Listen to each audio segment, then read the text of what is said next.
عشان نبتدي نعمل الكارديجان بتاعنا او البلوفر او السويتر اللي احنا عايزين نعمله بالكروشيه. اول حاجه نعملها هنحدد المقاس اللي احنا عايزينه. اهم مقاس بالنسبه لنا احنا هناخد قياسات الجسم كله او القطع اللي احنا هنشتغلها كلها، بس اهم قطع او اهم مقاس بالنسبه لنا في الاول هو الطول. الوش بتاعنا متقسم لنصين، النص الاولاني والنص التاني. احنا قلنا ده المحيط كله 30، فاحنا هنعمل الاولاني 15 سنتي والتاني 15 سنتي. فاحنا دلوقتي هنعمل الكمام المفروض، وبعد كده هنيجي نشوف ايه الخطوة اللي بعديها. دلوقتي انا بعمل الكم. بالنسبة للكم زي ما عملنا في الوش والظهر بنلتزم بطول واحد، وبنشتغل لحد ما نوصل للعرض اللي احنا عايزينه، العرض اللي هو بيكون من الابط الى الابط يعني الدورة كاملة. بس في نقطة مهمة عايزة اقولها، بالنسبة للطول احنا ما نعملش بالظبط طول الكم اللي احنا عايزينه، لان لسه في جزئية الخاصة بالمعصم من تحت او الكف من تحت او اللي هي الحتة اللي بتبقى العروة اللي من تحت دي، فدي لسه هنعملها، فنعمل الطول اقل شوية علشان لما نيجي نعمل عروة تبقى مظبوطة. كده احنا خلصنا عمل القطع لوحديهم، كل قطعة لوحديها، الظهر والوش القطعتين بتوعهم والكم. والمفروض ان احنا هنبتدي نخيط، بس قبل ما هنبتدي نخيط هنعمل الاسورة بتاعة الكم اللي هي الحتة دي، اللي هي بيبقى عامل زي حتة استك بس في بداية الكم من تحت من عند الاسورة من هنا. ده الكم قبل ما يتعمل له الاسورة، وده الكم بعد ما تعمل له الاسورة. بنشتغل الاسورة الاول لوحديها وبعدين بنخيطها في الكم بتاعنا.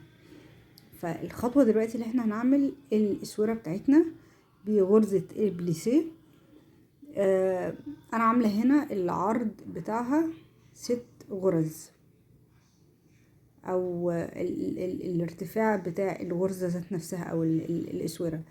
طول الاسورة بقى بيتحدد بناء على الكم اللي احنا نركبه فيه، فهو انتوا شغالين على حسب الكم بتاعكم بتقيسوا اللي هي الجزء ده هنا كده، بتقيسوا عليه لحد ما توصلوا للطول اللي انتوا عايزينه، وبعدين بتقفلوها وبعدين بنيجي نخيطها. طيب تعالوا نعمل مع بعضينا كده بداية الاسورة. هنعمل مع بعضينا غرزة السلسلة،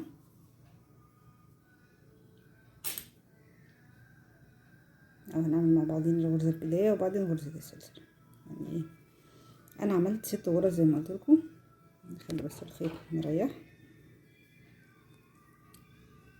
في الاولاني يعني عملت 6 غرز، ادي 1 2 3 4 5 6. وبعد كده هنعمل غرزة اللي هي الارتفاع، وهنشتغل بعد كده غرزة البليسيه. بعد ما نعمل غرزة الارتفاع نبتدي نشتغل في بيسموها الباك لوب، او اللي هي اللفة الخلفية او الحلقة الخلفية. طيب نشتغلها ازاي؟ نشتغل هنا كده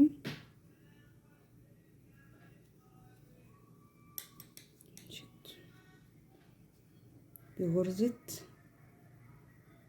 الحشو، وده هيبقى السيستم اللي احنا هنشتغل بيه لحد ما نخلص الاسورة في الطول بتاعها، اللي هو هيبقى طول او عرض بقى الكم من تحت. تمام. طيب نخلص وبعدين نيجي نشوف هنخيطها مع بعضها ازاي، او هنربط بقى ما بين اللي احنا الكف اللي احنا عملناه والكم بتاعنا زي ما احنا عاملين هنا كده. نخلص الطول ده كله بعد كده نيجي علشان بقى نركب الاسورة في الكم. الاول هنشوف كده، نبص على الكم نشوف ايه احسن وش بالنسبة لنا، الوش اللي ممكن ما يكونش فيه خيوط كتيرة دفوات كتيرة نختار. ماشي، هنخلي ده الظهر، ده الظهر.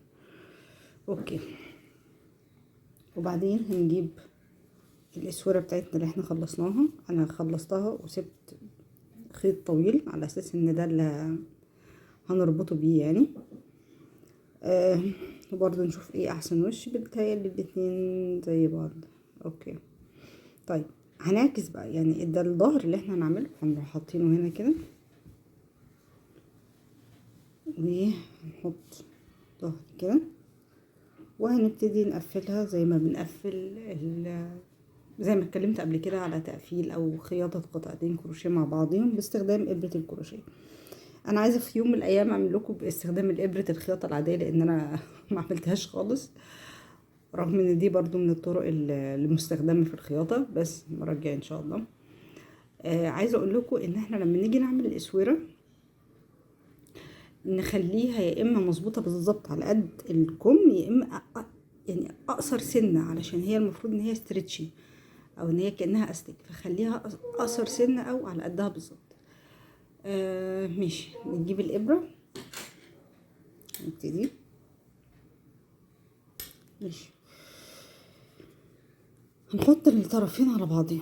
هنلاحظ هنا حاجة، انا في لما نيجي نخيط مع بعضينا القطعتين بيبقى في عندنا كل قطعة فيهم ليها فتلتين او ليها 2 لوب او اتنين حلقة، واحدة قدام واحدة ورا. هنا هنلاقي دي هنا فيها الحلقة اللي هي اللي قدام وحلقة ورا، ماشي.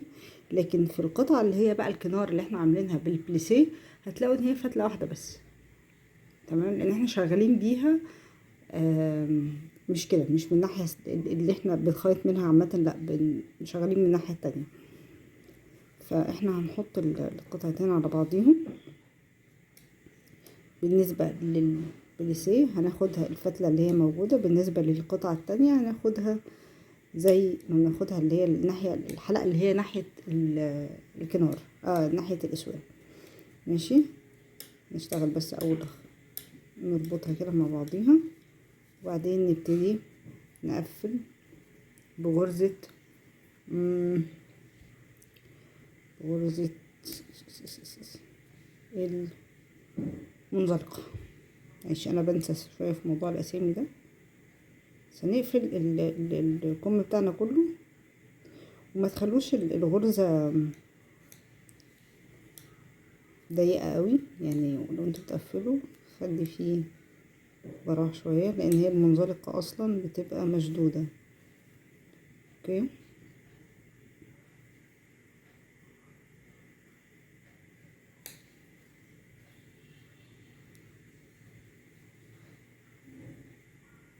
طيب اروح اخلص دي واجي اقول لكم هنعمل ايه بعد كده.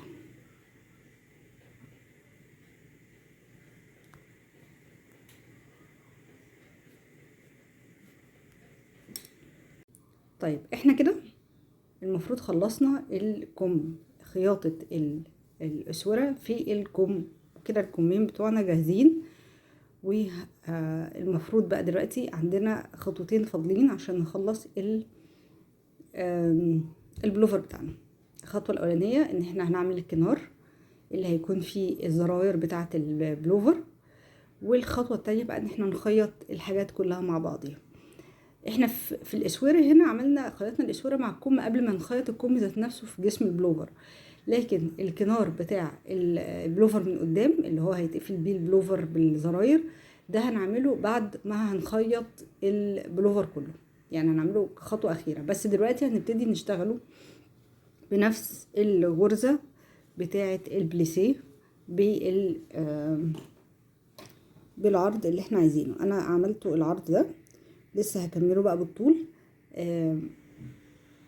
هنيجي نشوف احنا هنعمله ازاي وهنعمل مكان الزراير ازاي، فيلا بينا.